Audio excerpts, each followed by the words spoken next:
Hello guys, good morning, welcome to my channel. আজ আমরা যাচ্ছি ঝাড়গ্রামের বাছুরডোবাতে। আমরা বলতে আমি আর শিবু। সেখানে একটা বাড়িতে কিছু রোপ লাইটের কাজ হবে। তো কাজটা কিভাবে কি করা হয় এই ভিডিওতে দেখতে পাবে, তো ভিডিওটা পুরোপুরি ওয়াচ করো। দেখা হচ্ছে ওই বাড়িতে পৌঁছে। এই হচ্ছে সেই বাড়ি যেখানে রোপ লাইটের কাজ হবে। এখানে পৌঁছে আমরা দুজনে বাড়ির ভেতরে চলে গেলাম।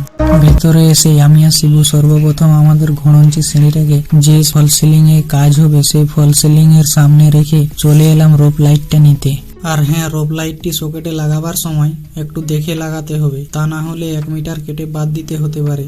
তারপর রোপ লাইটটিকে সিরিজ বাল্বের মাধ্যমে একবার চেক করে নিলাম। তো চলো এবার লাইটটিকে লাগানো যাক।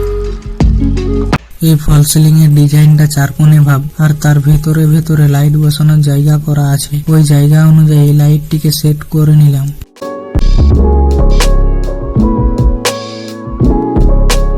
এবং লাইটের মাথায় একটা ভালো করে টেপ মেরে দিলাম।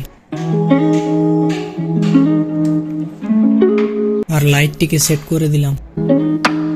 তো বন্ধুরা, এখানে 3টি বক্সে প্রায় লাইট লাগানো কমপ্লিট। তো চলো একবার রেজাল্টটা দেখে নেওয়া যাক।